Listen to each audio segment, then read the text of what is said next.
چلیے آج ایک بہت ہی دلچسپ اور لازوال حکایت سنتے ہیں۔ یہ کہانی ہے ایک چھوٹی سی چیونٹی کی جو ایک بہت بڑے سفر پر نکلی تھی، خوشی کی تلاش میں۔ کہانی میں آگے بڑھنے سے پہلے ذرا ایک لمحے کے لیے سوچئے، کیا کبھی ایسا احساس ہوتا ہے کہ زندگی میں کچھ کمی ہے، یا دوسروں کو دیکھ کر یہ خیال آتا ہے کہ وہ ہم سے کہیں زیادہ خوش ہیں؟ یہ کہانی بالکل انہی احساسات کے گرد گھومتی ہے۔ تو کہانی شروع ہوتی ہے ایک چھوٹی سی چیونٹی سے جو ایک پرانے بڑے سے درخت کی جڑوں میں رہتی تھی، لیکن اپنے ارد گرد کی اس بھاگتی دوڑتی دنیا میں وہ خود کو بہت تنہا اور کھویا ہوا محسوس کرتی تھی۔ اسے ہر وقت یہی لگتا تھا کہ وہ اتنی چھوٹی، اتنی معمولی ہے کہ اس کے ہونے یا نہ ہونے سے کسی کو کوئی فرق ہی نہیں پڑتا۔ اس کے دن بس اسی احساس میں گزرتے تھے کہ اس کی کوئی اہمیت نہیں ہے، اور جو خیال اسے سب سے زیادہ پریشان کرتا تھا وہ یہ تھا کہ اس کی زندگی کا کوئی حقیقی مقصد ہی نہیں ہے، خاص طور پر جب وہ اپنے ارد گرد کی دوسری شاندار مخلوقات کو دیکھتی تھی۔ پھر ایک دن جب وہ اپنی مایوسی کی انتہا پر تھی، اس کی ملاقات ایک دانا شخص سے ہوئی۔ اس شخص نے اس کا دکھ محسوس کیا اور اسے ایک ناقابل یقینی پیشکش کی، وہ جو چاہے بن سکتی ہے۔ چیونٹی نے بنا ایک لمحہ سوچے اپنی سب سے گہری خواہش کا اظہار کر دیا، ایک خوبصورت آزاد تتلی بننا جو پھولوں پر منڈلاتی ہے۔ لیکن یہ اتنا آسان بھی نہیں تھا۔ اس دانا شخص میں ایک شرط رکھی، ایک چھوٹا سا کام جو اسے اپنی خواہش پوری ہونے سے پہلے کرنا تھا۔ اسے تتلی کو ڈھونڈ کر اس سے اس کی خوشی کا راز پوچھنا تھا۔ اور بس یہاں سے ہماری چیونٹی کے سفر کا آغاز ہوتا ہے۔ وہ ان مخلوقات سے ملنے نکل پڑتی ہے جن کی زندگی اسے بہترین لگتی تھی، اس یقین کے ساتھ کہ خوشی کا راز انہی کے پاس ہے۔ اس کی پہلی منزل ایک شاندار تتلی، بالکل ویسی ہی جیسی وہ خود بننا چاہتی تھی۔ لیکن جب چیونٹی تتلی سے سوال کرتی نا، تو جواب اس کی توقعات کے بالکل برعکس ہوتا ہے۔ تتلی خوشی کی بات کرنے کے بجائے ایک ایسے خوف کا ذکر کرتی ہے جس میں اس کی زندگی گھری ہوئی ہے، کہ اس کی یہ خوبصورت زندگی بس کچھ ہی دنوں کی ہے۔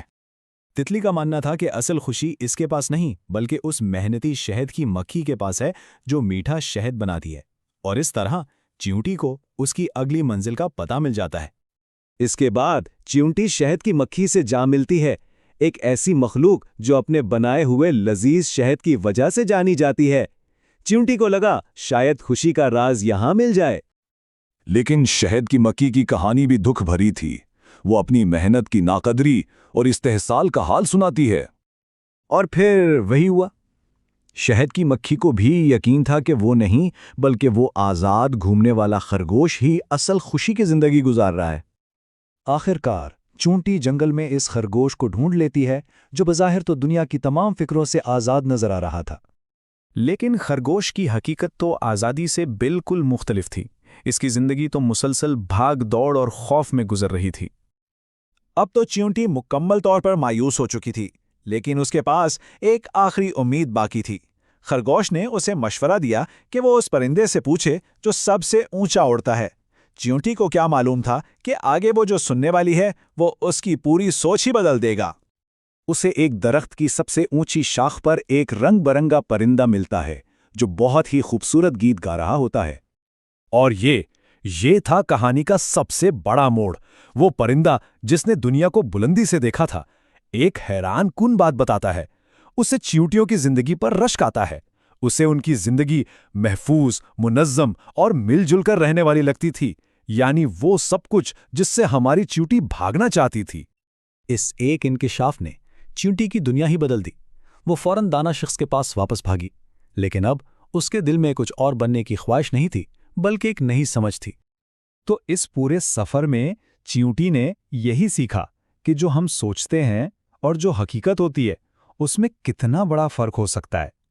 وہ زندگیاں جو دور سے بہت مثالی لگ رہی تھیں، قریب جا کر پتہ چلا کہ ان میں بھی اپنے ہی چیلنجز تھے۔